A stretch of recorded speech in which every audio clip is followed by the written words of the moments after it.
Bonsoir à toutes, bonsoir à tous. Bonsoir, monsieur Philippe Aguillon. Il y a un an, peut-être pas jour pour jour, mais tout de même, j'écrivais pour la énième fois votre nom sur une copie d'économie. Un nom qui, disons-le dès le début, s'avère pour certains plus facile à dire qu'à prononcer. C'est ainsi avec grand plaisir et un sourire moqueur que j'ai répondu moi lorsqu'on a demandé « Qui veut faire le portrait de Philippe Aguillon ?» Je me suis donc replongé dans vos ouvrages, vos publications et dans mes copies d'économie de classe préparatoire pour faire le portrait de l'économiste spécialiste des troisièmes parties de dissertation. Grand 1, oui. Grand 2, en fait non. Grand 3, il faut changer de modèle. CF, Philippe Aguillon. Mais avant tout, commençons par l'introduction. Vous êtes né à Paris le 17 août 1956, année de la crise du canal de Suez. Cet événement n'a pas laissé vos parents indifférents, car tous deux, M. Raymond Aguillon et Mme Gaby Aguillon, sont nés à Alexandrie et ont subi les conséquences de cette crise. Puisque votre père est propriétaire d'une galerie d'art, militant communiste, et votre mère, grande couturière, fondatrice de la maison de mode Chloé, vous vous orientez tout naturellement vers les mathématiques. Mais comme les mathématiques ne vous suffisent pas, vous vous spécialisez en économie. Pourquoi, me direz-vous? Parce que, je vous cite, je ne comprenais pas. Soit. Mais vous rajoutez, c'est devenu un jeu. Ne jamais prendre aucune vérité comme donnée. C'est donc cette recherche de vérité qui vous a mené à votre DEA d'économie mathématique, à votre doctorat d'économie mathématique, et enfin à votre PhD en économie obtenu à Harvard. Et c'est à peu près tout. Vous centrez dès lors vos recherches sur la théorie de la croissance et l'économie de l'innovation. Je pense que chaque ancien élève de prépa ECE dans cette salle a encore des lointains souvenirs de la représentation graphique que vous avez établie avec Peter Witt, reliant innovation et concurrence. Et oui, les blessures de la mémoire n'épargnent personne. Vous continuez sans cesse vos recherches sur la croissance inclusive, ses déterminants et ses liens avec l'innovation. Mais rechercher la vérité n'est qu'une étape, et il vous faut aussi la transmettre. Vous vous tournez donc vers l'enseignement, au MIT, à l'University College de Londres, à Harvard et aujourd'hui à la London School of Economics et au Collège de France, et j'en passe et des meilleurs. Il ne vous manquerait plus qu'enseigner dans une grande école de commerce, de préférence une parisienne et une vraie. Vous êtes par ailleurs depuis 2015 titulaire de la chaire d'économie au Collège de France, chaire créée par Jean-Baptiste Say et qui a été renommée depuis chaire d'économie des institutions, de l'innovation et de la croissance. À croire que chaque institution créée par Jean-Baptiste Say il y a 200 ans soit forcée de changer de nom. Vous dispensez vos cours avec une méthode bien particulière. Je vous cite, « Je procède toujours par spirale, j'espère que ce n'est pas par cercle. Je reviens sans arrêt aux mêmes choses, mais je reviens normalement à un niveau au-dessus. » Fin de citation. Mais pour avoir écouté un certain nombre de vos cours, je vous rassure, vous ne tournez pas en rond. Toutefois, vous avez l'habitude de ne pas toujours terminer vos phrases, ce qui peut être « Votre objectif final est à la fois clair et ambitieux. » Votre objectif final est à la fois clair et ambitieux, que pour les générations futures, dans la façon d'appréhender la croissance, il y a un avant et un après Philippe Aguillon. Ça, c'est apprendre à oser. Pour ce faire, vous ne restez pas les bras croisés, vous multipliez les soutiens politiques, comme Ségolène Royal ou François Hollande, au point que certains osent vous appeler le conseiller des princes. Plus récemment, vous avez participé à l'élaboration du programme économique du président de la République, Emmanuel Macron, dont vous avez fait la connaissance en 2007 lors de la commission Attali. Mais bien que vous soyez reconnu comme un des théoriciens du « mais en même temps », vous ne semblez pas entièrement satisfait des mesures prises par celui que vous avez guidé. Selon vous, il faut changer de modèle. Titre de ce livre que vous avez écrit en 2014 avec Gilles Berset et Eli Cohen, car il faudrait un nouveau modèle de croissance fondé sur l'innovation, une croissance inclusive, une croissance fondée sur l'innovation, et finalement, car l'économie de marché ne peut précisément pas marcher sans volet social. C'est d'ailleurs cette même idée que vous avez défendue le 13 juin dernier au Luxembourg devant l'ensemble des ministres des Finances de la zone euro, en espérant que ces derniers vous écoutent aussi attentivement que la communauté des économistes dans le monde. En effet, comme vous le dites, vous faites déjà parmi cette communauté, je cite, des petits-enfants. Et il y a des jeunes chercheurs qui citent des chercheurs qui vous citent. Fin de citation. En 2019, vous étiez ainsi 12e au classement REPEC qui calcule l'influence des économistes, des recherches économiques. Et vous avez été d'ores et déjà récompensé pour vos travaux, notamment par le prix Irjo Jansson, décerné à l'économiste européen de moins de 45 ans qui, je cite, a apporté... Oui, c'est vrai. C'est vrai. Mais il y en a eu d'autres entre deux. qui, je cite, a apporté une contribution dans la recherche théorique et appliquée d'une importance remarquable pour l'étude de l'économie en Europe. Rien que ça. Et si par hasard vous souhaitez agrandir votre collection de diplômes, ESCP Business School est en pleine période de distribution à volonté de doctorat honoris causa avec Monsieur Jean-Pierre Raffarin et Son Altesse Sérénissime le Prince Albert II de Monaco, et ce en moins d'une semaine, et jamais 203. Mais chacun sait ici que vous aspirez davantage à un certain prix remis par la Banque de Suède en mémoire d'Alfred Nobel, appelé plus communément prix Nobel d'économie. Quant à moi, j'en arrive à ma conclusion et je vais donner le feu vert à Samuel et Emma pour commencer l'interview, ou devrais-je peut-être plutôt dire le feu violet, parce que les couleurs semblent progressivement et étonnamment être remplacées par le violet dans cette école. Par ce portrait, j'ai tenté d'esquisser les traits révélateurs d'un des économistes les plus influents aujourd'hui. Parce que vous militez pour une croissance inclusive, parce que vous agissez en faveur du progrès et de l'innovation, et parce que vous avez enrichi mes dissertations. Pour toutes ces raisons, je vous remercie et j'espère qu'à vouloir changer de modèle, vous changerez le Nobel en votre faveur. Bonne conférence à tous.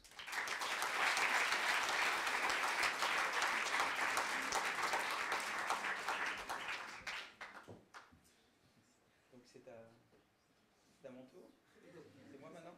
D'accord, génial. Donc, écoutez, merci beaucoup de m'avoir invité. Et puis évidemment, vous êtes bien trop généreux dans tout ce que vous avez dit à mon sujet. Alors, on dit souvent que c'était Jean-Paul Fitoussi qui avait il avait fait un portrait de moi pour l'IB et ils avaient interviewé différentes personnes. Et Jean-Paul Fitoussi avait fait cette blague qui est très juste, en fait, dire qu'avec moi, le suspense, c'est davantage, beaucoup moins que le contenu de ce que je vais dire, c'est savoir si je vais tomber de l'estrade ou pas. Et là, vous avez une estrade, donc il y aura du suspense dès que je m'approche. Voilà, donc... en tout cas, c'est un plaisir d'être ici et vous avez été bien trop généreux dans vos remarques. Je vais peut-être dire donc quelques mots, enfin parler un petit peu, je crois une demi-heure, 40 minutes. Ah oui, c'est celle-ci alors, d'accord. Effectivement, voilà. Je vais parler un petit peu de théorie de la croissance, mais évidemment, comme tout ce que je vais raconter, vous le savez déjà, en tout cas le début. Donc quand j'ai commencé à travailler, enfin à étudier, ce qu'on étudiait, on étudiait la théorie de la croissance et on étudiait essentiellement le modèle de ce monsieur, Robert Solow, qui est un type formidable, qui est au MIT, qui a été après mon collègue. Mais ce modèle, et ça c'est la première page du papier qui lui a donné le prix Nobel, donc c'est un papier qu'il a écrit l'année de ma naissance, c'est sorti en 56 et ça lui a donné le prix Nobel en 87. Et en fait, une des grandes vertus de cet article, c'est qu'il modélisait le processus de croissance avec juste deux équations. La première équation vous disait comment vous produisez du flux de biens finaux avec des stocks de capital, peut-être travail, mais surtout stocks de capital. Et on supposait des rendements décroissants, c'est-à-dire que si je passe de 0 à une machine, j'augmente beaucoup évidemment la output finale, mais si je passe de 9 à 10 machines, j'augmente très peu la output finale. Donc il y a ce qu'on appelle des rendements décroissants par rapport à l'accumulation du capital. Donc c'était la première équation. La deuxième vous disait comment on accumulait le capital. Et essentiellement, on accumulait le capital grâce à l'investissement, et l'investissement, c'était l'épargne. Voilà. Moins la dépréciation. La dépréciation, évidemment, réduit le stock de capital. L'investissement augmente le stock de capital. Et avec juste ces deux équations-là, Solow représentait le processus de croissance. Quand même très élégant. Et voilà. Mais c'était surtout un modèle de croissance qui montrait que, avec des hypothèses raisonnables, notamment les rendements décroissants par rapport à l'accumulation de capital, l'accumulation de capital ne pouvait pas être la principale source de croissance. Elle s'essoufflait à un moment donné, parce que l'investissement était rattrapé par la dépréciation du capital à cause des rendements décroissants. Et donc en fait, il fallait autre chose pour avoir de la croissance de long terme. Et Solow disait il faut le progrès technique. Mais Solow ne disait pas d'où vient le progrès technique. Donc, et le progrès technique, il fallait chercher ailleurs, quoi. Et le ailleurs, c'est ce monsieur-là. C'est-à-dire que voilà Joseph Schumpeter qui lui écrit, il parle justement des entrepreneurs de... je ne savais pas que c'était Jean-Baptiste, je devrais le savoir, honte sur moi, qui avait inventé le terme. Mais Schumpeter dit, voilà, finalement, ce qui est important, ce qui sous-tend le processus de croissance, c'est l'innovation. Et l'innovation, c'est le fait d'entrepreneurs. Donc, mais seulement, donc c'est une idée très attrayante. Et quand j'étais étudiant, eh bien, dans certains cours, on mentionnait Schumpeter. Mais on ne pouvait que le mentionner parce qu'il n'y avait pas de modèle schumpeterien. Il n'y avait pas non plus d'études empiriques sur Schumpeter. Il n'y avait que le modèle de Solow, quoi. Ou quelques extensions, Ramsey, etc. Je ne vais pas vous embêter avec ça. Donc, voilà. Donc en fait, ce qui s'est passé, c'est que quand je suis arrivé au MIT, eh bien, j'ai rencontré mon voisin de bureau, c'était ce monsieur-là, qui était canadien, il venait de Western Ontario, et il visitait le MIT pour un an. Il était mon voisin de bureau, et donc on discutait toujours ensemble, on adorait laisser nos portes ouvertes et discuter, etc. Et un jour, et lui était vraiment macroéconomiste. Moi, j'avais vraiment fait ma thèse sur la concurrence imparfaite, sur la théorie des contrats, très micro. Et lui, c'était vraiment un macroéconomiste, travaillant sur la théorie monétaire et la théorie du search, et la théorie du chômage à la Pissarides, search, etc. Donc je suis allé le voir, j'ai dit, écoute, ça serait sympa qu'on essaye de modéliser Schumpeter, puisqu'il n'y a pas de modèle schumpeterien, pourquoi on n'essaye pas, à partir de zéro, de bâtir une théorie schumpeterienne, d'accord? Et alors, on a bâti un modèle, et on a après perfectionné ce modèle, et c'est devenu une théorie, c'est devenu maintenant un courant dominant en économie de la croissance. Si maintenant vous allez dans les sessions du NBER, le National Bureau of Economic Research consacré à la croissance, l'approche dominante maintenant devient celle des jeunes, ça devient le modèle schumpeterien. Alors, trois idées de base. Un, c'est que la croissance de long terme résulte de l'innovation. Donc là, on reprend Solow, et on dit l'innovation, c'est la source du progrès technique, en fait. D'accord ? Et c'est important parce que l'innovation, ça veut dire que je construis sur les autres, donc il faut que le savoir soit diffusé. Hein, il faut que je puisse bâtir sur ce que vous avez déjà fait. Donc ça, je reviendrai là-dessus. La deuxième idée, c'est que l'innovation ne tombe pas du ciel, elle résulte d'investissements, notamment en R&D, qui sont le fait d'entrepreneurs, et ces entrepreneurs sont motivés par des incitations économiques, c'est-à-dire j'innove, ben, j'aurai des rentes de l'innovation. Alors ces rentes sont temporaires, parce qu'un jour, quelqu'un m'imitera ou fera mieux que moi, mais c'est le fait que j'anticipe des rentes qui fait que j'ai envie d'innover. D'accord ?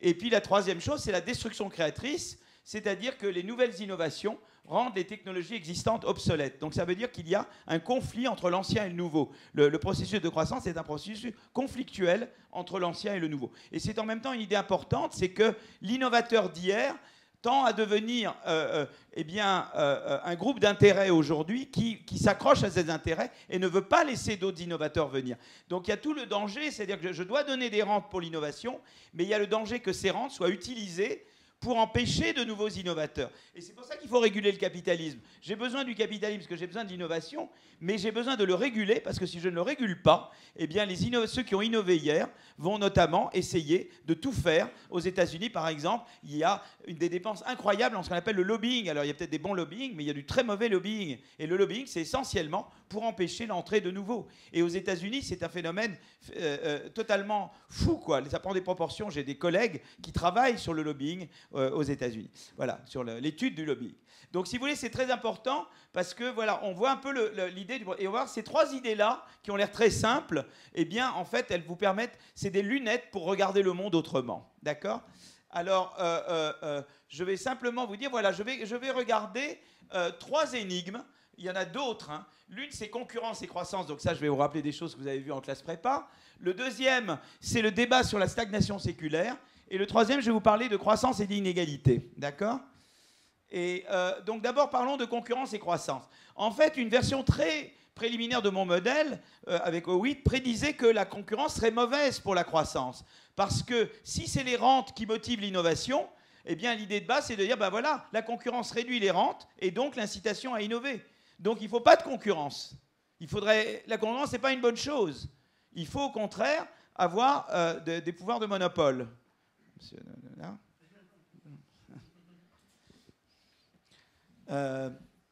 d'accord. Donc voilà. Et donc c'était. Or, ce qui est intéressant, c'est que, eh bien, les études empiriques montrent qu'au contraire, eh bien, la concurrence est positivement corrélée avec l'innovation et la croissance. Donc il y avait un divorce entre la théorie et l'empirique. Jusqu'à ce moment-là, eh bien, les gens qui faisaient de la théorie de la croissance ignoraient l'empirique.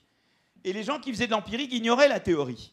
Et disons qu'avec Howitt, on est les premiers à avoir essayé d'interagir et de dialoguer avec des empiristes. C'est-à-dire qu'on a dit, bon, il y a quelque chose qui manque à notre modèle de base, on va retourner à notre modèle de base, on va le perfectionner. En le perfectionnant, il y a de nouvelles prédictions qui vont arriver, et on va essayer de tester ces nouvelles prédictions avec ceux-mêmes qui ont montré cette corrélation positive entre concurrence et croissance.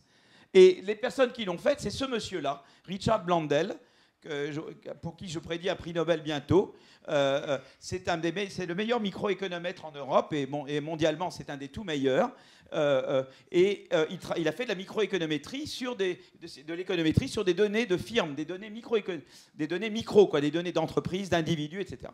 Donc on est allé le voir, c'était lui qui avait travaillé déjà sur cette corrélation positive, et on est allé le voir et on lui a dit, écoute, voilà, nous on a compris ce qui manquait dans notre modèle. Ce qui manquait dans notre modèle de base, c'est que l'innovation était toujours faite par des gens en dehors, des gens qui étaient en dehors. Donc il passait de zéro à un profit. Et la concurrence réduisait ce profit, donc réduisait l'incitation à innover. Mais en fait, souvent, l'innovation est faite par des gens qui ont déjà un profit.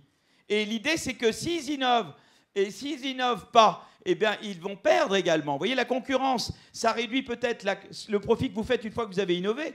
Mais quand vous faites déjà un profit, la concurrence, ça risque d'innover encore plus le profit que vous faites si vous n'innovez pas. Vous voyez ce que je veux dire? Or, c'est la différence entre le profit quand vous innovez et le profit quand vous n'innovez pas. C'est la différence entre ces deux-là qui détermine, votre incitation à innover. Donc, la croissance peut tout à fait réduire, disons, la rente que vous faites après innovation, mais si elle réduit encore plus la rente avant innovation, eh bien, au total, la concurrence stimule la croissance et l'innovation. Vous voyez ce que je veux dire? Donc, si vous voulez, il fallait... Donc, l'idée, moi, je dis toujours la parabole suivante. Vous êtes une classe. Supposons que certains d'entre vous soient meilleurs que d'autres. Donc, ils ont déjà des rentes, d'accord? Et les rentes, c'est que vous avez de très bonnes notes, d'accord? Et j'ouvre la porte et d'autres ont des moins bonnes notes. Ou peut-être des notes zéro déjà. Et j'ouvre la porte et je fais venir quelqu'un de très bon. Eh bien, le quelqu'un de très bon fera surtout concurrence à la tête de classe. Et la tête de classe, elle ne peut pas perdre ses rentes. Donc, elle va travailler très dur pour garder ses rentes. Donc, la concurrence va encourager ils vont travailler très dur en tête de classe pour échapper à la concurrence avec le nouvel entrant. Tandis qu'à l'arrière de la classe, ils sont déjà découragés. Et ils le seront encore plus quand je ferai venir la personne qui est très bonne. Vous voyez ce que je veux dire? Donc en fait, ce qu'on a montré, c'est que en fait, eh bien, la concurrence... Pour les entreprises, c'est la même chose que pour les élèves d'une classe. Ceux qui sont très bons, c'est les bleus. Eh bien, la concurrence, pour elle est stimulante parce qu'ils innovent pour préserver leur rente ou les améliorer.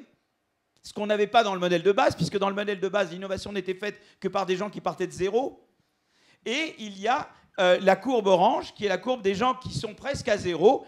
Eux, ils sont découragés par l'innovation, exactement comme dans le modèle de base. Mais vous voyez que dans ce modèle plus sophistiqué, eh bien, il y a les firmes bleues et les firmes oranges.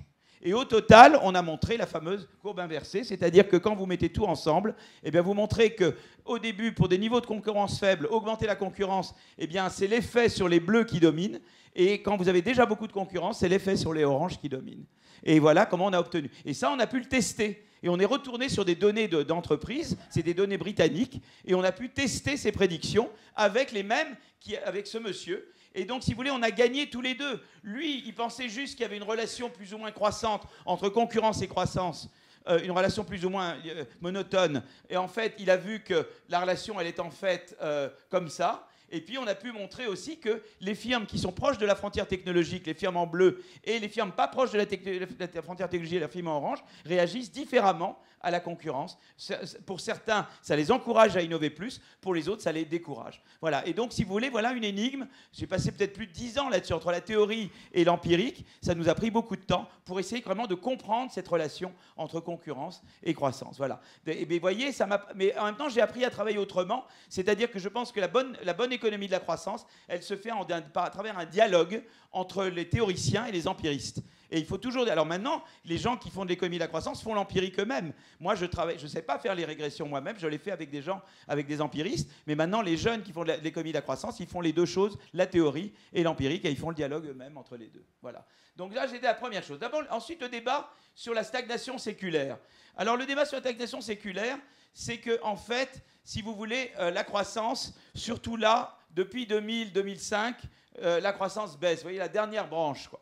Et Gordon, donc il y a eu notamment Robert Gordon, et on peut le regarder aussi ici. Vous voyez que là, ça représente la croissance annuelle moyenne. Donc à gauche, c'est sur la période 50-95. Au milieu, c'est sur la période 95-2005. Et à droite, c'est la période 2006-2017. Aux États-Unis, c'est la croissance de la productivité globale des facteurs, de la productivité, si vous voulez. Et on voit que, en fait, la croissance dans la dernière période, elle est très basse. Et c'est bien après la crise, c'est pas juste la crise. La croissance de la productivité aux États-Unis a vraiment baissé. Et on veut comprendre pourquoi elle a baissé. Alors il y a des gens qui pensent que c'est parce que toutes les bonnes idées, on les a déjà eues. Moi j'ai une autre idée. Alors ce qui est intéressant aussi, c'est qu'on peut voir que c'est surtout dans les secteurs qui sont IT producing, c'est la courbe en noir, ou IT using, c'est la courbe en gris. Et dans les secteurs qui ne sont pas très IT intensive, c'est beaucoup moins prononcé. Ça, c'est intéressant.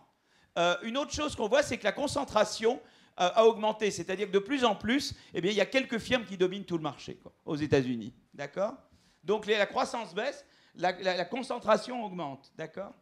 Et l'autre chose, c'est que les marges augmentent. Vous voyez, les marges bénéficiaires ont augmenté, mais c'est surtout pas tellement parce qu'à l'intérieur des firmes, elle a augmenté, c'est parce que les firmes à grosse marge sont devenues plus importantes. D'accord ? Alors, on a essayé de comprendre ce phénomène, et ce phénomène-là, eh bien, nous, on l'explique de la manière suivante. Alors, il y aura d'autres explications, et voilà pourquoi moi, je pense que la nôtre est plus convaincante. Donc, en fait, quel est votre prénom ?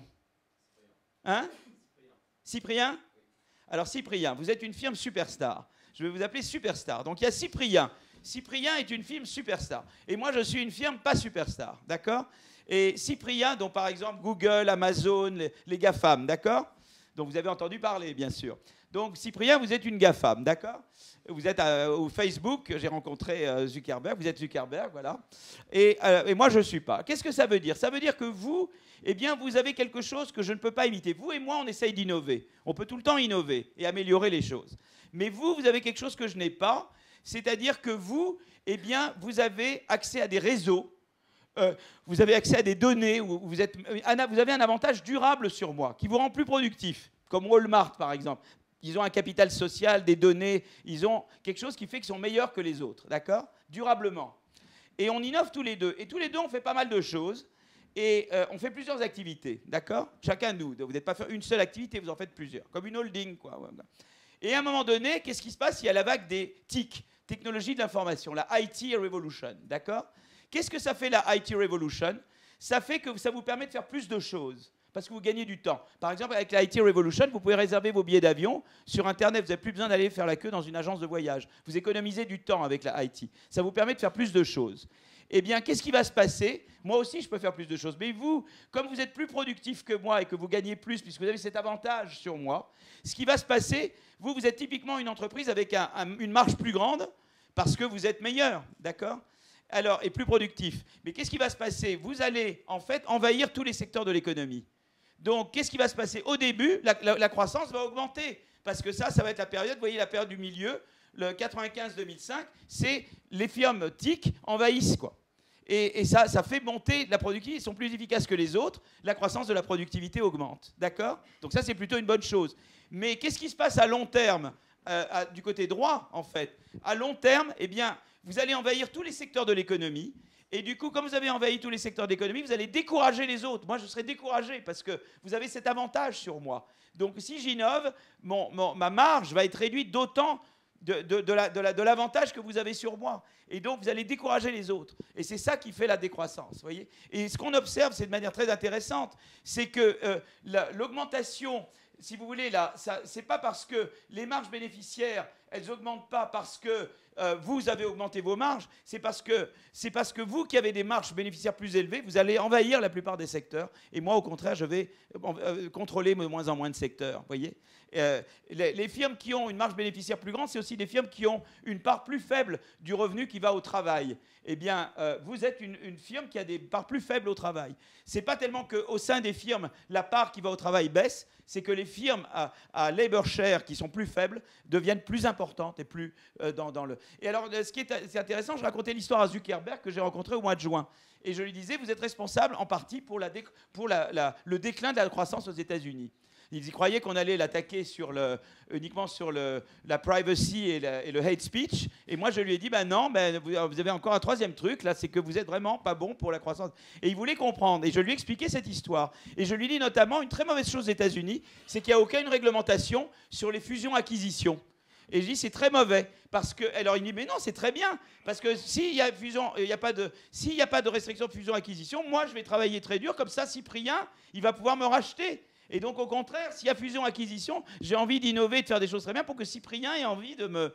C'est vrai, à court terme, je lui ai dit, mais à long terme, ça permet à Cyprien de contrôler encore plus de secteurs. Et donc, ça va avoir un effet encore plus décourageant sur la croissance à long terme, sur la croissance, sur l'entrée de nouvelles entreprises, parce qu'on observe qu'en fait, que non seulement la croissance a baissé, mais l'entrée de nouvelles entreprises, qu'on appelle business dynamism, a baissé aux États-Unis, etc. Dépenses d'investissement R&D a baissé, etc.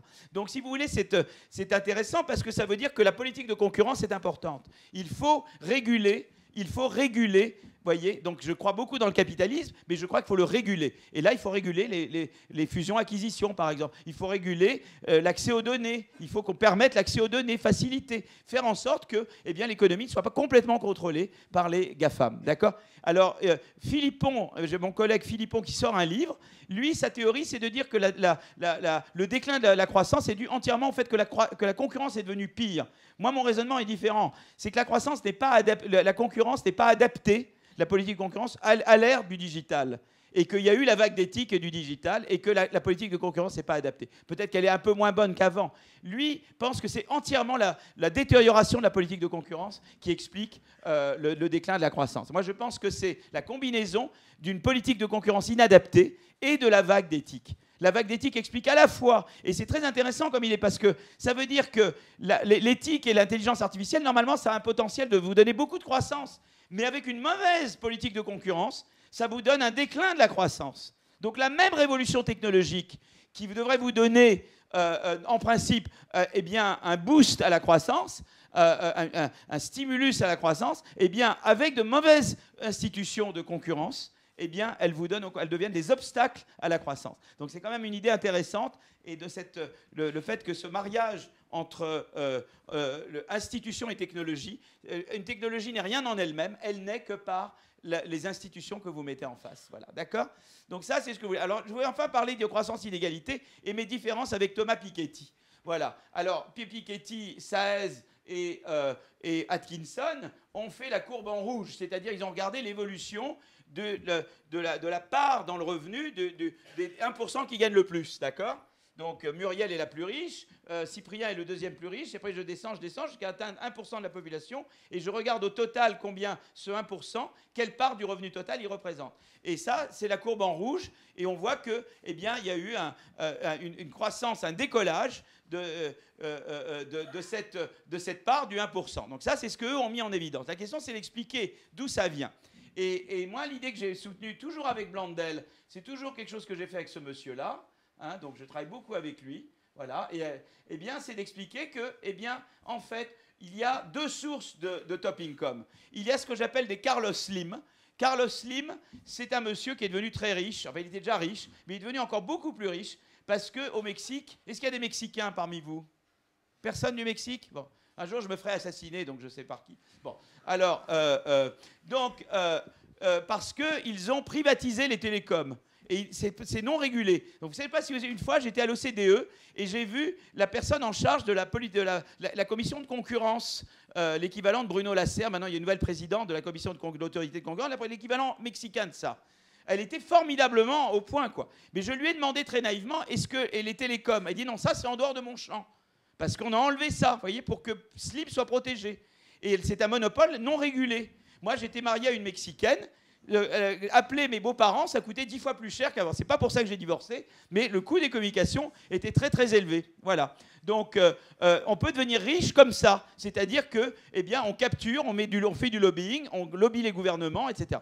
Il y a une autre manière de devenir riche, c'est d'innover, puisque je vous ai dit, l'innovation génère des rentes. Donc il y a Carlos Slim d'un côté et il y a Steve Jobs de l'autre. Et les deux génèrent des rentes. Vous voyez, par exemple, en Suède, il y a les Wallenberg, mais il y a un monsieur très riche. Maintenant, c'est monsieur Skype. Il est devenu riche parce qu'il a créé Skype. Voilà. C'est pas parce qu'il a fait du lobbying. Il a créé Skype. Il y a les deux sources, d'accord ? Et c'est important, ça. Pourquoi ? Parce que l'innovation, elle a des vertus que n'a pas le lobbying. L'innovation... vous voyez, ce qui est très intéressant là, je regarde sur des données donc ça, c'est un papier qui est sorti dans la Review of Economic Studies il y a 1 an et demi, que vous pouvez le regarder avec Blondel et d'autres co-auteurs. Et on regarde d'abord le lien entre l'intensité d'innovation d'un État américain une année donnée et la part du top 1%. Et vous voyez que plus, et c'est une relation causale en fait, toute l'analyse c'est de montrer que c'est causal, on voit que plus on innove, plus le top 1% augmente. Pourquoi? Parce que c'est les rentes de l'innovation. Mais on le montre vraiment rigoureusement que c'est vraiment une relation causale. Donc l'innovation est une source de top 1%. Mais ce qui est intéressant, c'est que l'innovation n'affecte pas ce que j'appelle le Gini 99, c'est-à-dire une mesure globale d'inégalité. Le Gini, c'est l'écart à l'égalité parfaite. Et j'enlève le top 1%. Vous voyez, ça affecte l'inégalité au top, mais pas l'inégalité globale. Pourquoi? Parce que l'innovation, elle a un autre effet qui, lui, est bénéfique sur l'égalité. C'est que l'innovation, elle augmente la mobilité sociale. Et pourquoi l'innovation augmente la mobilité sociale? À cause de la destruction créatrice. Parce que l'innovation, c'est des nouveaux qui remplacent des anciens. Ça crée de la mobilité sociale. Donc l'innovation, elle est très intéressante. C'est vrai qu'elle contribue au top 1%, mais elle crée de la croissance, elle crée de la mobilité sociale, et du coup, elle n'affecte pas vraiment l'inégalité globale. Alors que le lobbying, lui, il augmente le top 1%, les Carlos Slim, il réduise la mobilité sociale, parce qu'ils réduisent la croissance, puisqu'ils mettent des barrières à l'entrée, et donc ils augmentent l'inégalité globale. Et si j'avais fait les mêmes dessins en représentant lobbying au lieu de innovation, eh bien vous verriez que le lobbying réduit la mobilité sociale, et que le lobbying augmente à la fois le top 1% et le Gini, et réduit la croissance. Et vous voyez, donc, dans le monde de Piketty, il n'y a que des Carlos Slim. Dans mon monde à moi, il y a des Carlos Slim et des Steve Jobs. Je ne peux pas les traiter de la même manière. Parce que je veux de la redistribution, mais je veux aussi de la prospérité. Parce que je veux bien redistribuer la richesse, mais je dois d'abord la produire avant de la distribuer. Vous voyez ce que je veux dire? Lui, il ne s'occupe jamais de le problème de la production. Il s'occupe que de la redistribution en prenant comme donnée que les richesses existent. Et là c'est là que nous ne sommes pas d'accord. D'accord? C'est là qu'est la différence.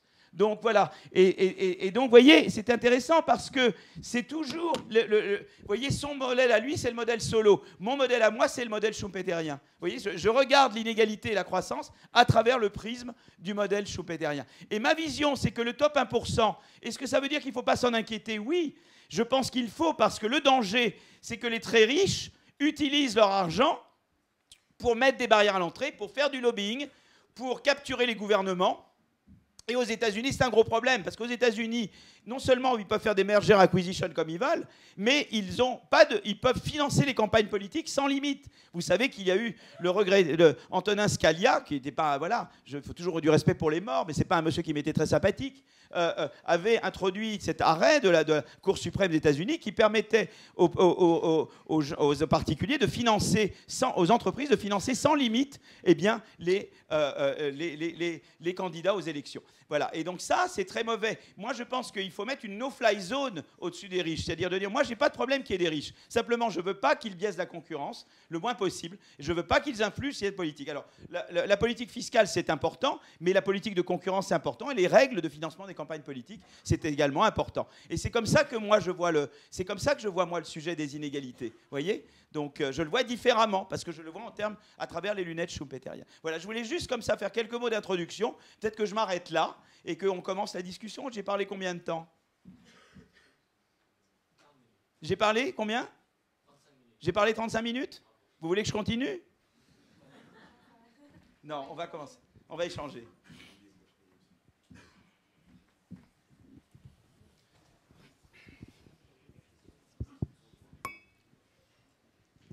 Bonjour.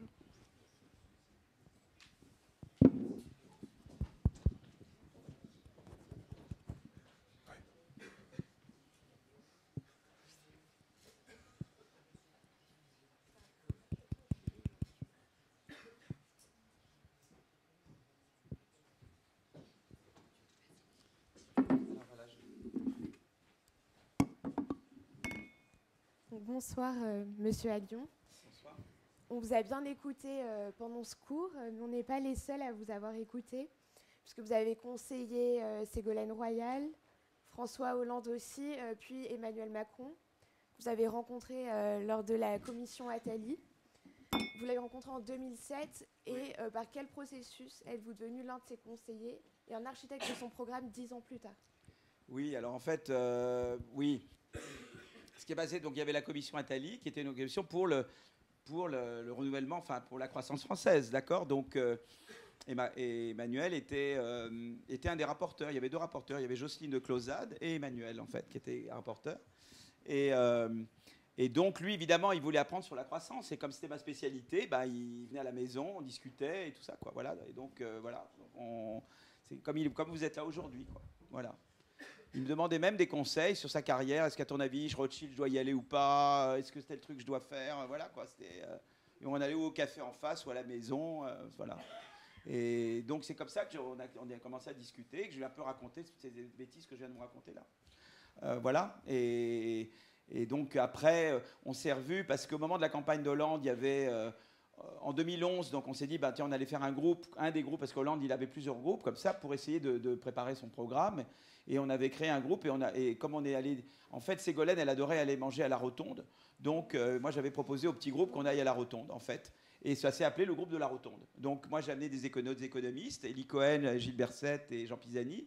Et Emmanuel, il a amené des gens de l'inspection des finances, des copains à lui, etc. Et c'est ça qui a fait le noyau du groupe. Mais c'était un des groupes. Et Hollande n'a pratiquement rien écouté et rien suivi de ce qu'on avait dit, d'ailleurs. C'était pas du tout, je crois qu'il n'aimait pas tellement ce qu'on avait dit. Mais c'est pas grave parce que c'est des choses qu'on a gardées en réserve pour après. Donc c'est toujours utile, finalement, quand vous faites un truc. Ça passe pas du premier coup, il faut être patient. Il faut être toujours patient dans tout, je vais vous dire. Y compris, alors surtout quand vous conseillez, parce que ça met les idées mettent beaucoup de temps à germer, à faire leur chemin. Et c'est comme ça qu'on a... Voilà, c'est que ça a été ça un petit peu. Mais je ne suis pas du tout visiteur du soir ni rien. Je veux dire, j'ai pas... Je parle à plein de gens, je n'ai pas du tout une situation privilégiée. Et puis je ne suis pas du tout un homme de cour. Je ne cherche pas du tout à être là où il y a les gens et me bousculer pour ça. Ce n'est pas du tout mon truc parce que moi j'aime ma liberté. Je suis un chercheur. Je veux garder ma liberté de chercheur et ma liberté de jugement. Et donc je sais, et c'est vrai que je fais partie des gens dont il accepte les critiques, quoi. Parce qu'elle sait qu'elles sont bienveillantes, quoi. Mais je suis critique néanmoins. Mais bienveillant et je ne cherche absolument pas de reconnaissance. Je ne dépends pas de lui. Et voilà, et je dis ce que je pense. Vous avez été un des architectes quand même de son programme. On a travaillé, on était un petit groupe. On était un petit groupe avec Jean Pisani, Philippe Martin, Hélène Ray. Oui, il y avait un petit groupe d'économistes. Et vous avez toujours quand même gardé votre point de vue critique, comme vous le dites, puisque dès juin 2018, oui. Vous êtes inquiété de que le volet social n'était pas représenté. À la question sociale. Bah, si vous voulez, l'assentiment que j'avais, c'est qu'il y avait des gens du gouvernement qui venaient de... Bon, je veux dire, j'ai rien... Qui venaient d'un... C'était très bien qu'on ait fait venir des gens de différents bords, qu'on ait élargi. Mais c'est des gens, j'étais pas sûr qu'ils avaient lu le programme, quoi. Voilà. De se dire, il était là pour appliquer le programme de Macron, on n'était pas là pour appliquer le programme d'Alain Juppé, que je respecte beaucoup, d'autres gens. Voilà, c'était le programme de Macron qu'il fallait appliquer. Donc, je sentais qu'on s'écartait, disons, de l'esprit de la campagne, voilà, et de l'idée de croissance inclusive.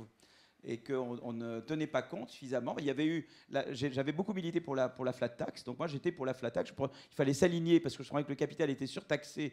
Et justement, ce que je disais tout à l'heure, si tu surtaxes le capital, c'est très beau. On sait que ça a des effets très négatifs sur l'innovation. Les Suédois, ils ont réformé leur système fiscal dans les années 90, tout en préservant le modèle social. Et j'étais pour faire pareil chez moi. Mais en même temps, j'étais contre la désindexation des retraites. Je trouvais que c'était ridicule. Les APL, c'était un truc idiot. Lui-même a dit c'est une connerie sans nom. Je lui ai dit, mais si tu penses une connerie sans nom, pourquoi vous le faites, tu vois? Et alors le pompon, ça a été la taxe carbone, quoi, la manière dont ça a été fait, quoi, qui était brutale. Et ce qui était fou, c'est que Macron, dans son discours, on lui avait mis qu'il fallait faire un moratoire. Et certains de ses conseillers ont enlevé du discours cette partie-là. C'est qui est hallucinant. Et ça a provoqué ce qu'on a vu, quoi. Qui a évidemment coûté 18 milliards. Quoi. Vous voyez, voilà, donc il y a des choses. Et nous, déjà en juin 2018, on se disait, sonnette d'alarme, tout le volet social et l'aspect social, le en même temps, n'était pas là, quoi. À tel point que vous avez anticipé le mouvement des Gilets jaunes. Oh, non, je dirais jamais que j'ai anticipé les Gilets jaunes. Ça serait très prétentieux. Mais on était inquiets, disons, l'avion était déséquilibré à droite, quoi. L'avion était comme ça, quoi. Il fallait le rétablir comme ça. Dans les journaux, on vous appelle souvent Madame Irma pour le fait d'avoir prédit le mouvement des Gilets jaunes. Ah bon? Ah ben non, c'est me donner trop de... Oui, non, j'ai rien prédit du tout. Mais on avait de l'inquiétude. Et voilà. Et je voyais aussi des gens qui avaient été très, très excités pendant la campagne et qui s'éloignaient, quoi. Qui était moins... Parce que quand même, il a été porté par la gauche beaucoup plus que par la droite. Vous voyez, c'est quand même... Les gens sont venus plutôt du centre-gauche, les militants, etc. Ou des Verts, etc. Et je sentais une démobilisation de la part de ces gens-là. Et un an après, quel bilan tirez-vous de ce mouvement? Mais je pense que ce mouvement a été très important parce qu'il a obligé Macron et son entourage à comprendre que quand on fait une réforme, il faut regarder les conséquences sociales de la réforme. Peut-être que pas encore suffisamment, mais je pense que c'est très important. Quand on fait une réforme, il y a l'idée de la réforme, mais il y a aussi s'assurer se mettre à la place des gens, quoi. des gens qui souffrent, quoi, des gens qui ont... Voilà, moi j'étais à un débat sur les retraites, je ne sais plus, Jadas, il y a 5 semaines, et puis il y avait des gens des enseignants, il y avait une prof agrégée d'anglais, elle gagne 1 800 € par mois, elle est en milieu de carrière, et elle disait, ben voilà, qu'avec le nouveau système de retraite, moi je vais perdre, j'ai fait mes calculs, quoi. Eh bien, de Levoy, il n'avait rien à lui dire, quoi. Et j'ai dit, moi je suis pour cette réforme, mais vous devez être capable de lui répondre. Si vous lui expliquez pas qu'elle va pas perdre avec ce truc, c'est votre truc n'est pas au point. Il faut se mettre à la place des gens quand on fait des réformes. Je pense qu'il faut réformer de manière juste et de manière humaine. Sinon, en tout cas ici, ça passe pas. Ça, c'est vraiment mon sentiment. Ça n'enlève rien à la justesse ou à l'idée des réformes elles-mêmes, mais il faut qu'elles soient faites avec des compensations, et vraiment se mettant dans la peau des gens qui subissent ces réformes. Mais je pense aussi que le mouvement des Gilets jaunes, il a exprimé une crise de la démocratie représentative. Oui, absolument, et justement, vous intitulez donc le 4e chapitre de votre livre Penser l'État, Approfondir la démocratie. Oui, c'est important. Et alors comment déjà vous analysez cette crise de la démocratie représentative, et est-ce que, deuxième volet, vous seriez favorable à une dose de proportionnel, par exemple, au référendum d'initiative citoyenne, qui a été une des revendications des Gilets jaunes, à une démocratie davantage participative? Oui, alors là, il y a plusieurs idées. Je ne suis pas du tout spécialiste d'économie politique. Moi, je crois qu'effectivement, en tout cas, les études montrent que ce qui marche bien, il faut un État il faut que l'État soit là quand même pour faire des réformes, mais il faut que la société civile soit là. Et c'est ce qu'on appelle le corridor. Il y a justement mes collègues Acemoglu et Robinson sortent un livre qui s'appelle The Narrow Corridor, le corridor étroit, où tu dois avoir un bon mélange d'État et de société civile. Tu as trop d'État, tu es qu'en Chine, ça c'est l'État, c'est le Léviathan omniprésent. Et puis tu as le Léviathan absent, et entre les deux, tu as le corridor. Et je pense que le corridor, c'est une idée très importante. Il faut les deux. Voilà. Et il faut, parce que sinon, tu peux avoir tu n'as pas de contrôle de l'État. Tu vois, l'État doit être quand même contrôlé, il doit se restreindre. Tu peux avoir des déviations. Il peut être lui-même pris par des intérêts privés. Et c'est très important qu'il y ait la société civile pour contrôler quand même ce que fait l'État. Mais il faut quand même que l'État puisse décider de choses. Donc il faut un bon mélange entre l'un et l'autre. Je pense que c'est fondamental. Alors, vous ne semblez ne jurer que par l'exemple des pays scandinaves. Vous affirmez vous-même que vous avez un tropisme danois. Oui, mais ils ont fait beaucoup de bêtises, les Suédois. Je peux vous dire. Éducation, ils ont démoli leur système éducatif, les Suédois. Ils avaient le système finlandais, ils l'ont cassé. Ils avaient un système de santé, il s'est un peu détérioré. Et donc, je pense que voilà, sur ces deux choses-là, je pense qu'ils ont fait des... Et puis, je pense qu'ils ont été trop loin dans le fiscal. Ils ont eu raison, mais je pense qu'ils ont enlevé aussi la taxe sur le foncier. Et je pense qu'ils ont été trop loin là-dedans. Et ils vont, à mon avis, devoir corriger ça. Voilà. Donc, mais dans l'ensemble, ils se débrouillent très bien. Parce que dans l'ensemble, ils ont fait quand même des réformes qui ont dopé l'innovation dans les années 90. Ça a augmenté la part du top 1%, mais le Gini a à peine augmenté. Et la mobilité sociale s'est pas détériorée. Donc, c'est quand même pas mal ce qu'ils ont fait. Mais ils ont fait quand même des erreurs en Suède. Mais d'autres pays n'ont pas fait. Peut-être les Danois n'ont pas fait autant. Mais justement, vous intituliez donc votre ouvrage en 2014 « Changer de modèle ». Oui. Et alors, est-ce qu'il y aurait un pays modèle non, je ne crois pas qu'il y a un pays d'où il faut tout copier. Je pense qu'il y a des expériences, puis il ne faut pas jamais copier un pays. Je pense qu'en tout cas, ça montre qu'on peut faire des choses, mais après, il faut voir si on peut adapter au contexte qu'on a chez nous. Donc, on ne peut pas juste prendre c'est pas du prêt-à-porter, les réformes. Il faut quand même voir comment, peut-être expérimenter, voir comment ça peut être adapté chez nous. C'est plus comme ça qu'il voit. Mais au moins, ça montre que c'est possible. Je trouve que c'est quand même important de dire on peut avoir une croissance qui est à la fois verte et inclusive. C'est ce que font les Scandinaves. La croissance scandinave, elle est très verte. C'est les pays les plus verts au monde. Et c'est les pays les plus inclusifs au monde. Et ils ont de la croissance quand même. Donc, par exemple, à des gens qui vous disent ici, le seul moyen d'avoir du vert et de l'inclusif, c'est de la décroissance. Ben non, parce que regardez les Scandinaves, ils arrivent à réconcilier croissance, vert et... Moi, les gens qui me disent la décroissance, je dis, tu sais comment il s'appelle la touche, non L'outouche, moi, c'est très simple. Je t'en fais en 2 minutes un économiste de la croissance. Comment je fais ? Je lui donne pas le choix. Je lui dis, tu vois, là, il y a un dentiste des années 50, 60. Quand j'allais, moi, chez le dentiste, avec les fraises qui duraient 2 heures, ça faisait mal, c'est pas bien. Et je vais à un dentiste maintenant, tu vois, moderne, avec les petites fraises sympas et tout. Je t'oblige à aller chez le dentiste des années 50, puisque tu es contre la croissance, tu es contre tout le progrès. La croissance, c'est la croissance du bien-être, c'est la croissance, c'est l'innovation. Je t'oblige à aller chez le vieux dentiste. La touche, il voudra aller chez le nouveau. Hein. Je vous le garantis. On peut vous dire que la croissance... Je vous le garantis, il va chez le dentiste de maintenant. Je vous le convertis en 2 minutes à l'économie de la croissance. On pourrait vous dire que la croissance, elle peut s'accompagner d'augmentation des inégalités, ce qui détériore le bien-être. Oui, c'est pour ça qu'il faut réguler le capitalisme. Donc ça veut dire pour ça qu'il faut réguler. Donc c'est important qu'il faut avoir une fiscalité redistributive, mais pas confiscatoire, puisque sinon il n'y a plus d'innovation, d'accord ? Mais ce n'est pas juste par la fiscalité que vous faites ça. C'est là aussi que je ne suis pas d'accord avec Guy. Je crois beaucoup dans l'éducation, dans la formation professionnelle, dans la flexi-sécurité à la danoise, Donc tout ce qui fait rebondir à chaque moment. Je crois beaucoup dans la concurrence, politique de concurrence très important, la no-fly zone au-dessus des très riches. Je ne suis pas du tout contre les très riches, mais il faut qu'ils ne puissent pas voilà, attraper le système. Voilà. Donc je pense que c'est ça, réguler le capitalisme, et des réglementations de la finance. La finance est très importante pour l'innovation, mais il y a des comportements qui sont des comportements voyous en finance. Il faut les réguler. Donc voilà. Ça veut dire, c'est comme si vous dites, est-ce que je suis contre la circulation des voitures? Non, je suis pour mettre des feux rouges et des feux verts. Mais ça ne veut pas dire que je vais éliminer tous les transports. Et c'est la même chose pour le capitalisme. Il faut qu'il soit davantage régulé. Et régulé et investissement. Parce que réguler, ce n'est pas juste des règles, c'est investir. Il faut investir dans l'éducation. Parce qu'il y a des externalités. Si moi je m'éduque, c'est bon pour ceux qui travaillent avec moi, pour mes enfants, pour la croissance. Donc il y a des externalités énormes. Donc ça justifie l'intervention de l'État. Donc, et la recherche fondamentale, pareil, chez nous, c'est un drame. Elle est dramatiquement sous-financée, la recherche fondamentale en France. Et vous savez pourquoi elle est sous-financée? Parce que les politiciens en France, ils sortent des grandes écoles et très rarement, ils ont été dans des universités. Donc, ils pensent que l'université, ça ne sert à rien. Malheureusement, la recherche fondamentale se fait dans les universités. Alors, ici, le SCP, c'est très, très bien. Mais vous voyez ce que je veux dire? Et le problème, c'est que les politiciens pensent que les universités, c'est un repère de gauchos mal habillés et que surtout, il faut le laisser crever de faim et ne rien donner. Parce qu'ils ne comprennent pas. Et que l'innovation, on s'entend avec Thales, on s'entend avec quelques boîtes, on leur tape dans le dos, et que ça fait une politique d'innovation. C'est très important de s'entendre bien avec les grands groupes, mais ça ne suffit pas pour faire une politique d'innovation. La Silicon Valley, elle est près de Stanford, parce que ce n'est pas pour rien. La route 128, elle est près d'Harvard MIT. Ça, c'est quelque chose qu'ici, on ne comprend pas. Et Sarkozy, et ben justement, le mérite de Sarkozy, parce que lui, il a vraiment compris ça, il ne venait pas des grandes écoles. Et c'est pour ça que lui, il a vraiment poussé l'université. Et pourtant, Dieu sait que je me suis opposé à lui. Mais je dois dire que là, c'était formidable qu'il ne soit pas venu des grandes écoles. Lui, il pouvait comprendre. Lui était allé à l'université. L'innovation est au cœur de votre théorie de la croissance. Oui. On peut se dire alors que vous êtes en faveur de la Startup Nation. Oui, mais une Startup Nation, mais qui en même temps, c'est une start-up, mais sociale. Vous voyez ce que je veux dire? C'est-à-dire, il faut donner des chances à tout le monde. Mais en même temps, il ne faut jamais laisser les derniers de cordée. Vous voyez ce que je veux dire? Vous voyez le fameux dessin là, du canard enchaîné la semaine dernière. C'est-à-dire qu'il faut à la fois tirer vers le haut et pousser du bas.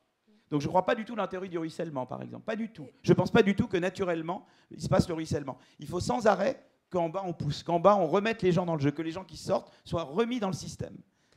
À travers l'éducation, la formation, une bonne flexec, voilà, je crois que c'est très important. Quelle vision avez-vous sur l'écosystème entrepreneurial en France?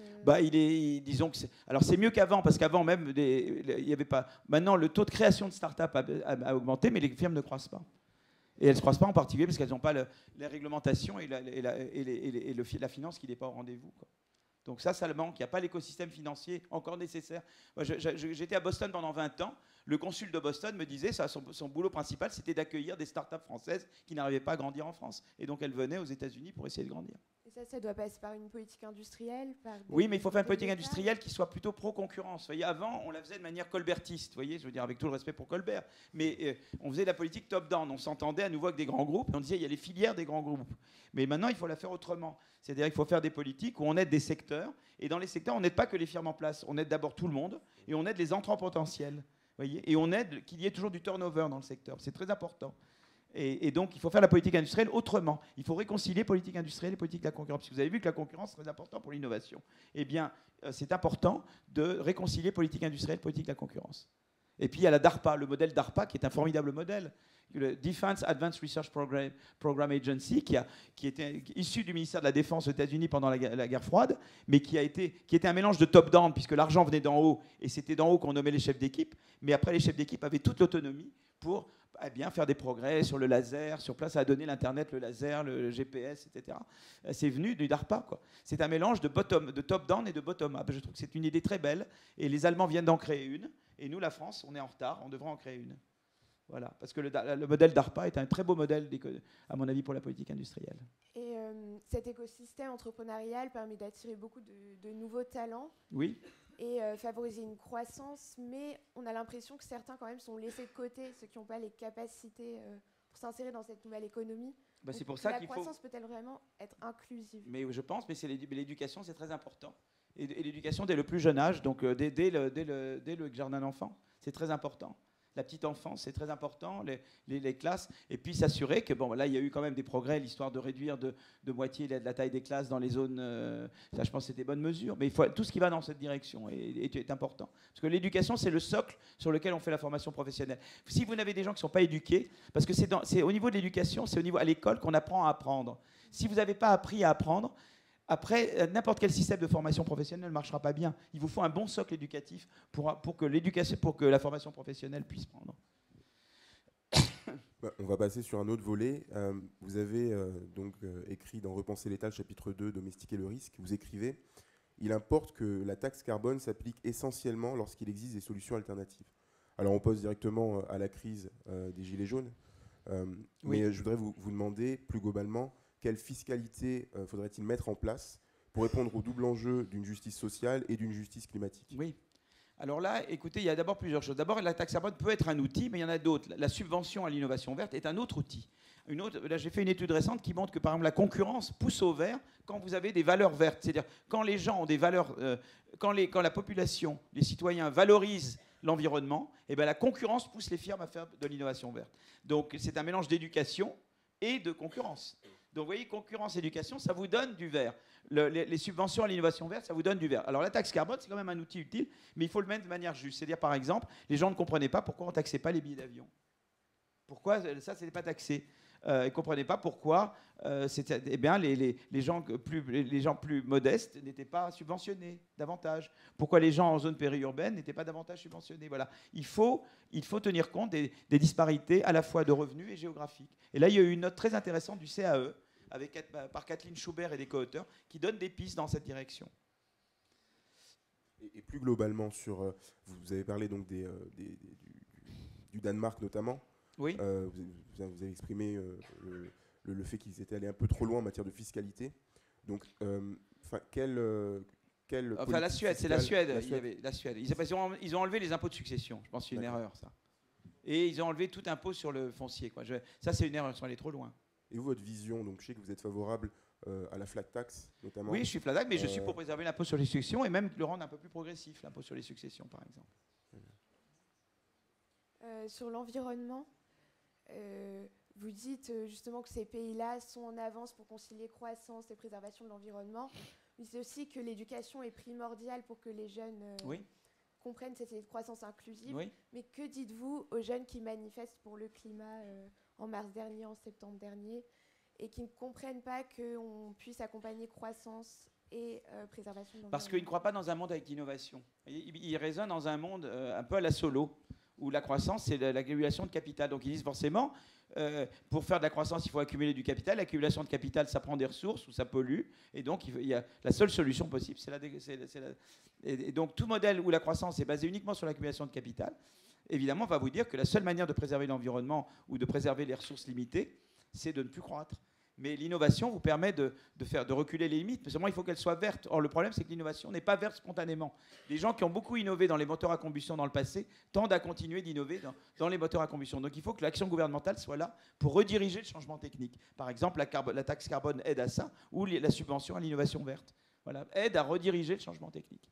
Donc l'innovation permet de sortir du cadre malthusien, mais encore faut-il être capable de diriger l'innovation vers le vert. Et là, il y a un rôle de l'État. Et peut-être que ces jeunes qui manifestent, ça vous rappelle des souvenirs. On a pu lire plusieurs portraits de vous. Il paraît que vous étiez communiste dans votre jeunesse. Oui, Comment absolument. on passe Non, je ne cache pas. De communiste à social-démocrate Le monde a changé. Le monde a changé. Mais je dois dire que les objectifs, c'est... Je croyais déjà dans la mobilité sociale, je crois toujours. J'étais contre les classes. Je ne voyais pas pourquoi, selon où on est, le destin doit être différent. Voilà, il y avait des valeurs comme ça. Je crois toujours dans ces valeurs, mais je pense que ces valeurs, eh bien, la manière de les promouvoir, et ceux qui ont le mieux réussi, c'est les Scandinaves. Et donc, c'est plutôt ce système-là. Donc, j'ai essayé de voir qu'est-ce qui s'était passé. Je garde les mêmes valeurs de base, mais je pense que c'est comme ça qu'on les promeut, et pas de la manière dont elles étaient promues. Parce qu'en même temps, je suis pour la liberté. Je pense que la liberté, c'est quelque chose d'important. Sans liberté, il n'y a pas d'innovation. Et j'ai compris, j'avais sous-estimé à quel point, sans liberté, l'innovation n'est pas possible. Alors vous me direz qu'en Chine, il y en a, là on pourrait dire tout un débat sur la Chine, mais ça nous amène encore ailleurs. Mais c'est ça qui me dire, voilà, à la fois avoir la créativité, la liberté de créer, et en même temps, eh bien voilà, le système social-démocrate permet, en tout cas, de réconcilier croissance, inclusif et vert. Et je pense que c'est ça que j'ai appris petit à petit, quoi. Et qu'effectivement, le capitalisme était malheureusement le meilleur système. C'est que le système socialiste ne permettait pas de générer vraiment la prospérité et l'innovation. C'était ça le problème, que j'avais sous-estimé. C'est pour ça que maintenant je vois d'autres gens qui raisonnent comme ça aujourd'hui. sans se donner l'étiquette de communiste d'ailleurs, je dis, bon, moi je suis déjà passé par là, ce raisonnement-là, je l'ai déjà fait, quoi. C'est déjà compris que la limite de mon raisonnement. Voilà. Ceci dit, j'ai rencontré au Parti communiste des gens qui étaient des militants très dévoués et des gens de grande qualité.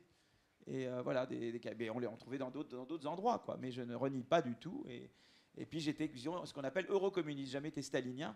J'aimais beaucoup Berlinguer à l'époque, qui était le communiste italien, qui était un communiste. C'était Gramsci. C'était quand même des gens très éclairés et qui sont devenus le Parti démocrate italien finalement. Ils ont très bien évolué, très naturellement, vers le Parti démocrate italien. On a parlé de votre passé. Donc avant de donner la parole à Laure, on aimerait parler de votre futur. Votre mère avait pour coutume de dire que son fils était nobélisable. Oui, à quand le prix Nobel d'économie? Alors je vous rassure, jamais. Je pense pas. Moi, j'y crois pas. Je sais pas. Je crois que écoutez, le Nobel, c'est un truc très bien. Je veux pas du tout le dénigrer. Je pense que c'est très bien. Mais vous savez, c'est un prix et c'est donné par des gens et chacun a son jugement, chacun a son. Et puis voilà quoi. Et il y a des gens très bien qui l'ont, il y a des gens très bien qui l'ont pas. Et voilà. Et je ne veux pas me poser la question. Moi, j'adore ma recherche, j'adore ce que je fais. Je crois que ce qui compte surtout, c'est l'influence qu'on a sur les idées. C'est-à-dire de savoir, pour moi, ce qui est important, ce n'est pas du tout ce que décide un jury, c'est ce que décident les jeunes. Est-ce que les jeunes qui font de la croissance travaillent sur mes modèles, travaillent à partir de mes idées? Ben, c'est le cas. Donc pour moi, le test important, c'est le test darwinien, c'est-à-dire de dire quel est le modèle qui survit. Pour le moment, le modèle schumpeterien se porte bien. Et les étudiants de mes étudiants travaillent sur le modèle schumpeterien. Voilà, ça c'est pour moi le plus important. C'est que les jeunes font ce que vous faites. Est-ce que vous laissez une trace sur les jeunes? Est-ce que vous influencez la manière qu'ils ont de penser? Pour moi, c'est ça qui est important. C'est d'abord de m'amuser à faire de la recherche, et en plus, d'autant plus si je sens que j'ai une influence sur les jeunes. Et voilà, puis le reste, il y a des prix, il y en a qui les ont, il y en a qui les ont pas. Voilà, par exemple, Baumol est un grand nom en économie. Baumol, c'est le cost daisy, c'est les marchés contestables, c'est le leather shoe cost, quand vous avez les coûts de transaction de la monnaie. C'est au moins 3 idées énormes. Bon, il ne l'a pas eu, bon ben voilà, et d'autres l'ont eu, et c'est comme ça, quoi. Mais je pense que Baumol sera Baumol, ça n'enlève rien. Et puis d'autres l'ont, qui sont très bien, et puis d'autres l'ont, dont on se demande pourquoi ils l'ont eu, d'autres... Voilà, il y a de tout, c'est des prix, c'est normal. Mais moi, mon obsession, c'est plutôt de m'assurer que mes idées portent et que les jeunes travaillent sur mes idées. C'est vraiment ça qui, pour moi, est important. Philippe Aghion sera Philippe Aghion, comme Baumol sera Baumol. J'en sais rien si je serais Baumol, mais en tout cas, voilà, je serais, pour moi, si je pouvais être plus comme Baumol, je serais ravi. Ça suffirait largement à mon bonheur, oui. Voilà. On va passer une partie plus décalée de la conférence avec Laure. Merci. Alors, bonsoir monsieur. Bonsoir. D'abord, merci beaucoup d'être parmi Oui. nous. Alors maintenant, si vous le voulez bien, on va procéder à un Fast and Curious. Oui. Est-ce que vous connaissez un petit peu le concept? Non, je ne connais pas du tout. Alors, donc c'est une interview un peu ludique, c'est un peu un petit jeu. Oui. C'est assez répandu depuis quelques temps. Ah oui, je dois dire des mots, c'est ça, des trucs. Oui, Oh là là, voilà. ça va être dramatique. Oui, exactement. Ça va être terrible.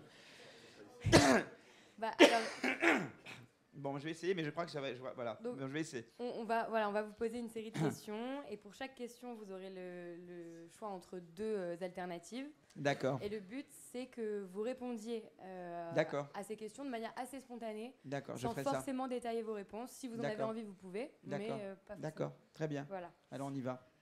Allons-y. Je crois que je vais lamentablement échouer, mais on va. Alors, donc pour le premier, alors, ça va bien fonctionner. Ok, alors. Donc Macron ou Hollande? Oui. Alors quoi? Alors donc je dois dire l'un des deux? Oui, tout à fait. Je dis Macron. Très bien. Villani ou Griveaux? Bah, je me suis engagé avec Villani, mais voilà, je suis encore un peu dans l'expectative et voilà, mais je suis plus Villani que Griveaux quand même. Très bien. ISF ou IFI? Oui, j'ai pas une religion là-dessus vraiment. Voilà, je suis flat tax plutôt. Voilà, mais c'était pas dans les options. Il faut choisir normalement, mais écoutez, on peut. Oui, je dirais légèrement IFI quoi, mais vraiment limite quoi. Voilà. Made in France, Made in Monde? Oui,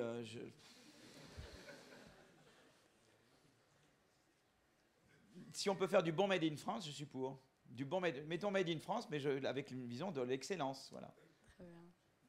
L'idée étant que pour être Made in France, je dois gagner la concurrence. Voilà. D'accord? C'est dans cet esprit-là que je fais le Made in France. Très bien. Seth ou Cohen? Ah non, ça je peux pas faire. Ça pouvait pas me demander. Non, je ne Vraiment peux pas répondre à cette question. Ok, donc on Vous passe. m'embêtez, en plus je suis filmé. Non, attendez, là, c'est pas possible. Non, vous pouvez pas me faire un truc comme ça. Non, ça c'est pas possible. Ok. Cohn-Bendit ou Cohen-Brandy? Oui, non, donc évidemment, je suis Cohn-Bendit, évidemment. C'est un bon copain. Cousu main ou main invisible? Ah, je crois moyennement dans la main invisible. C'est-à-dire, est-ce que je crois ou est-ce que je suis pour? Voilà. Ça veut dire quoi, ça? Est-ce que je suis... Voilà, c'est l'ambiguïté, quoi. Qu'est-ce que vous préférez? J'aimerais bien... Oui, je suis plutôt dans le cousu humain, je pense. Très bien. Je ne crois pas, parce qu'on sait qu'elle ne marche pas. J'aimerais y croire, mais on n'est pas dans un monde totalement de main invisible. Voilà. On sait que... Voilà, on n'est pas... J'aimerais croire dans la main invisible, mais voilà, on sait que quand même le marché n'est pas... Voilà, la concurrence n'est pas parfaite quand même.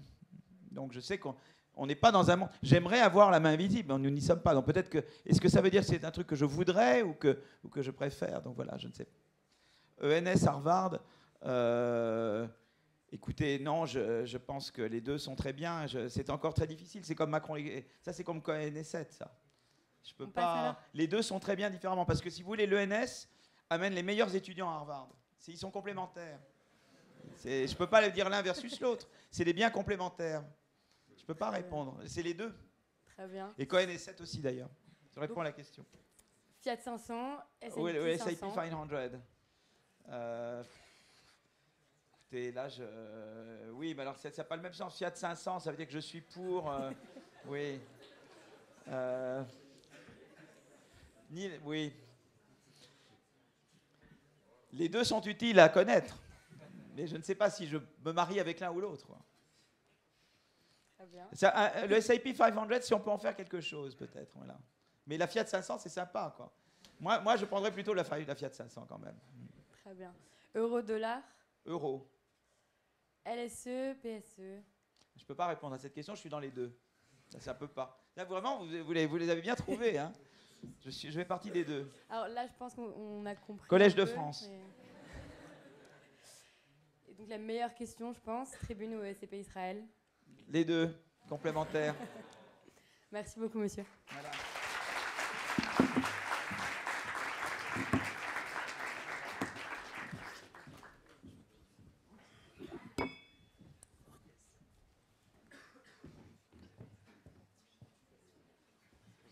On va passer aux questions du public. Donc, si vous avez des questions, n'hésitez pas.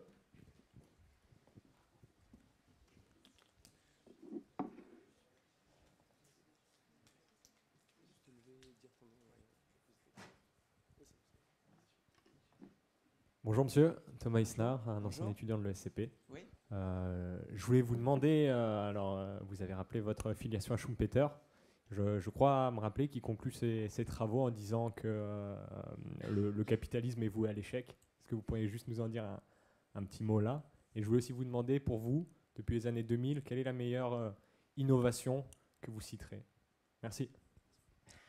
Oui, non, c'est une belle... Écoutez, en tout cas, sur Schumpeter, le capitalisme, je pense que le capitalisme non régulé est voué à l'échec.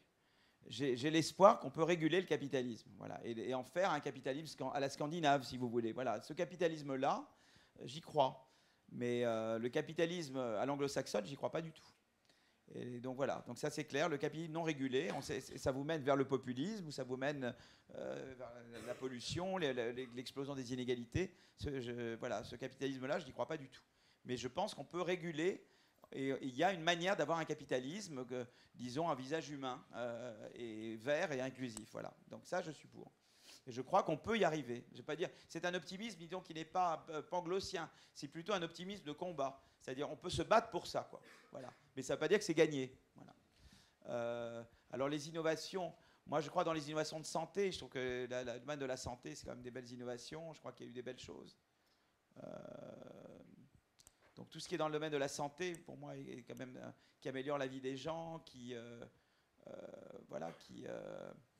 je crois que là, il y a des belles choses qui se font, quoi. Donc j'en ai pas une en particulier mais je sais que disons que c'est un domaine qui m'est particulièrement cher, quoi, le domaine de la santé, parce que ça améliore la vie des gens très concrètement. Sinon, comme je disais, les innovations, elles ne sont pas en elles-mêmes forcément bien. Elles sont bien si elles vont de pair avec de bonnes institutions. Vous voyez, l'intelligence artificielle, on peut dire que c'est très bien, mais ça peut être très mauvais. Donc ça dépend où ça se passe. Donc les innovations ne sont pas en elles-mêmes très bien ou pas très bien, quoi. Voilà, elles sont bien avec, à nouveau c'est la complémentarité, avec des institutions. Et donc je ne peux pas juger une innovation seule, indépendamment du contexte institutionnel.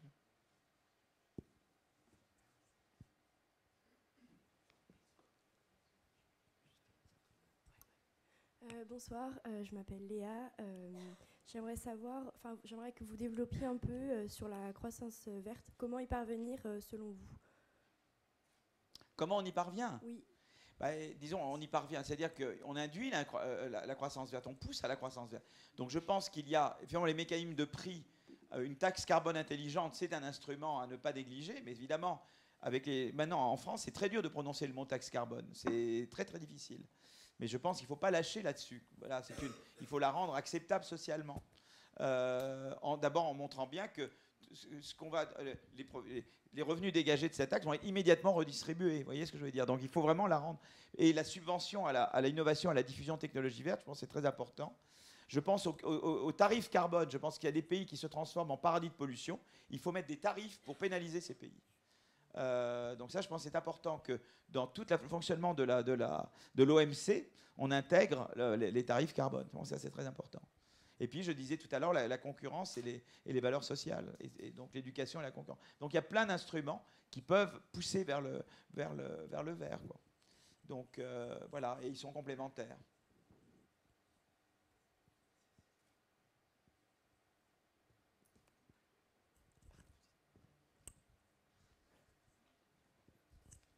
Bonjour, je m'appelle Samuel Delvas, je suis étudiant à l'ESSEC. Je voulais savoir quel regard vous portiez sur le passage du septennat au quinquennat, à savoir quand des gouvernements sont en place pendant moins longtemps, ils ont moins de temps pour mettre en place leur politique, et au bout de 3 années, ils sont déjà lancés vers la prochaine campagne présidentielle. Donc j'aimerais savoir ce que vous en pensiez. Moi, je suis pour le septennat non renouvelable. Je pense que le septennat non renouvelable serait le meilleur, parce que effectivement, l'obsession de la réélection n'est pas une bonne chose. Je pense qu'un septennat non renouvelable, ça pourrait être pas mal. Et puis aussi, ça découplerait, disons, l'horloge législative et l'horloge présidentielle. Je pense que c'est très mauvais concernant un système où le président a tous les pouvoirs, quoi. Et donc je retournerai au septennat, mais je ferai un septennat non renouvelable, en gardant le quinquennat pour le Parlement.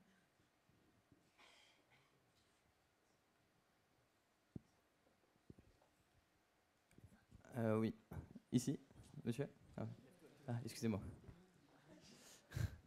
Alors vous qui avez l'air pour la concurrence, être un vrai supporter de la concurrence, que dites-vous du monopole monétaire, souvent attribué donc, à l'État ou à une région, en sachant que il me semble qu'il est assez raisonnable de dire que l'ensemble des inefficacités passées du marché résulte en vérité du fait que le régulateur le plus important des mécanismes de marché, c'est-à-dire la monnaie, n'a pas été lui-même le fruit d'un processus de marché. Oui, vous avez raison. Il y a des travaux très intéressants là-dessus. Ce n'est pas du tout ma spécialité, mais ceux qui travaillent là-dessus, je vous encourage à lire. Simplement, ce que je vais faire là, c'est vous encourager à lire les travaux d'Emmanuel Fary, qui est un économiste de talent qui est à Harvard, de Gita Gopinath, qui est maintenant chief economist du FMI, et de Jeremy Stein. Et donc, ces gens-là ont écrit très intelligemment sur le monopole du dollar, notamment. Et donc, voilà. Et donc, effectivement, vous avez raison. Il y a des pays qui, disons, profitent de manière, abusent du pouvoir. Il y a une vraie économie industrielle liée au pouvoir monétaire. Donc, voilà. Et ils ont beaucoup de choses intelligentes à dire. Voilà. Mais moi, je n'ai pas une opinion moi-même que de dire, voilà, je suis assez d'accord avec ce qu'ils disent. Mais je n'ai pas d'opinion propre là-dessus. Ah, sur les bitcoins et tout ça, quoi. Oui, je suis toujours un peu méfiant. J'ai toujours un petit peu peur quand même. Donc ça, il faut voir comment ça va se développer. Mais j'ai toujours un petit peu peur de ça parce que je pense que c'est quand même important de pouvoir réguler les banques et réguler la monnaie quand même. Donc j'ai peur de choses qui échappent à la régulation. Je pense que la régulation macroprudentielle notamment, on a vu l'importance de la réglementation macroprudentielle. Et j'aimerais pas que ces développements-là affaiblissent la réglementation macroprudentielle et l'impact qu'elle peut avoir. Donc voilà, donc c'est pour ça que je regarde ça avec un petit peu de... Mais je ne suis pas du tout spécialiste de ces choses-là.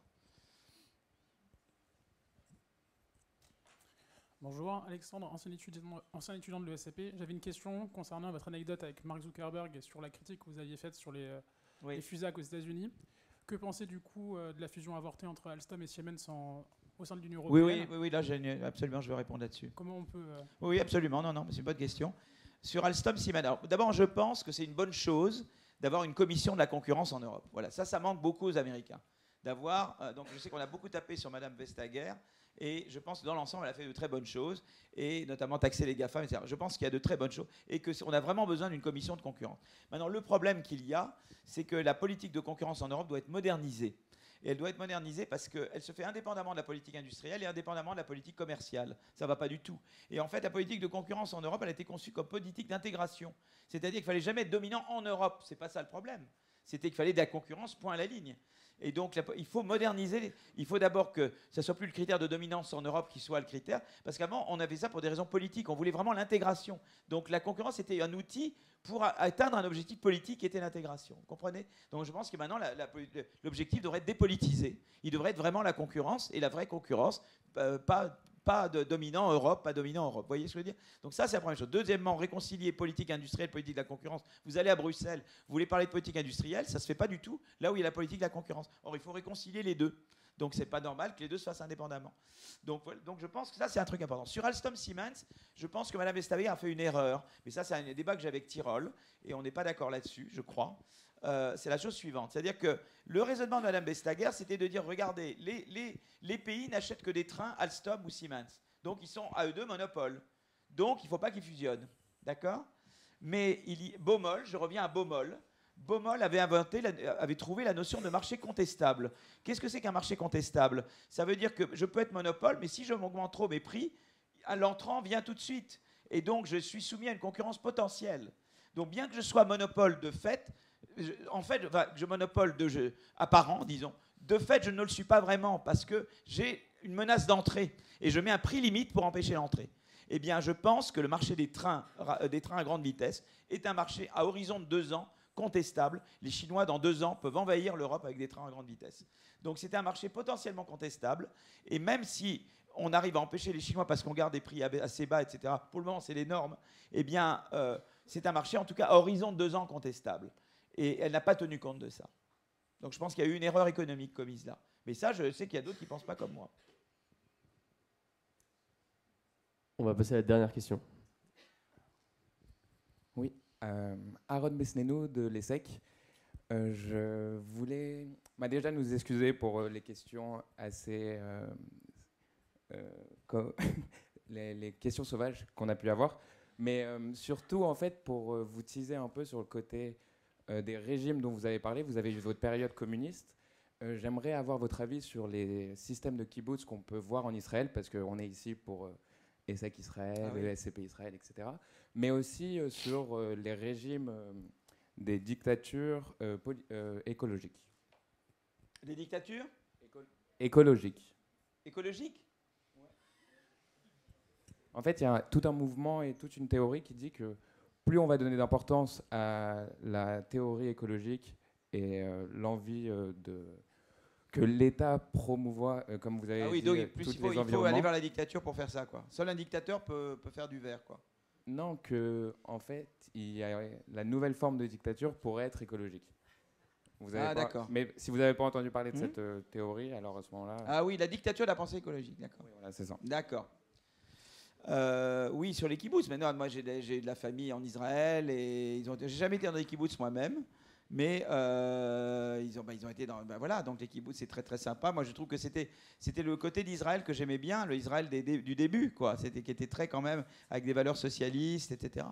Je trouvais que c'était très bien. Non, je suis très pour Technion et très pour tout ça, mais j'aime bien aussi par exemple, chez Monique Cantos-Perber, qui était président de l'École normale supérieure, a passé 2 semaines en kibbutz il y a pas longtemps. Voilà, bah, me disait des choses très sympathiques. Et donc, voilà. Donc, mais je n'ai pas moi-même une. Mais je trouve que en tout cas, voilà, je ne sais pas comment ça doit être modernisé. Voilà, est-ce que c'est un modèle d'une économie moderne, innovante, etc. Je ne me rends pas compte. Comment on réconcilie le kibbutz et l'économie innovante. Et je crois que ça a l'air. Il y a des gens innovants dans des kibbutz. Et voilà, je pense que Muriel connaît beaucoup mieux que moi. Je pense que pour Israël, enfin, si je peux me permettre aussi, je vais peut-être dire quelque chose. Je crois que j'espère vraiment que en Israël, on trouvera une solution au problème palestinien quand même. C'est-à-dire mais qu'il y aura des dirigeants visionnaires des deux côtés qui regarderont le long terme et pas juste le court terme. Voilà. Je sais qu'il y en a eu dans le passé. Il y a eu Rabin. Et je crois que Rabin nous manque beaucoup. Voilà. Je n'ai pas revu un Rabin récemment. Et ni de l'autre côté non plus. Et je crois que c'est important parce que je pense que Israël, c'est des valeurs. C'est-à-dire, au-delà, c'est un modèle de développement, c'est l'intelligence, c'est la technologie, mais c'est aussi un grand humanisme. On est porteur d'humanisme, voilà. Et je crois que c'est aussi un message qu'Israël doit porter, quoi. Et je pense que Rabin était porteur de ce message, voilà. Et je ne le retrouve pas vraiment depuis, voilà. Mais peut-être que je suis mal informé et qu'il y a un nouveau Rabin que je ne connais pas.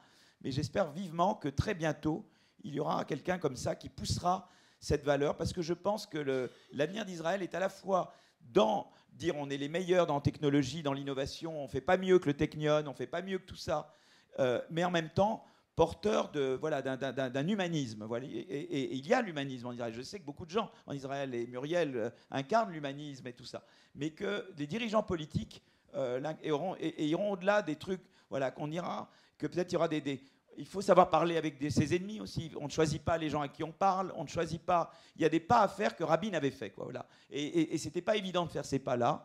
Et il faudrait. Je ne sais pas la forme que ça peut prendre, mais j'espère que les jeunes, eh bien, de ce point de vue-là, feront mieux que les anciens, feront mieux que notre génération à nous. Voilà. Qu'ils seront imaginatifs également sur ce plan. Voilà. Je le souhaite vraiment. En tout cas, si jamais des choses comme ça se font, moi, je serai présent pour soutenir toute initiative de ce genre. Voilà. Donc, je voulais le dire de manière très forte, quoi. Je ne vous choque pas en disant ça? Si je dis Rabin, je ne vous choque pas? Bon, ça va.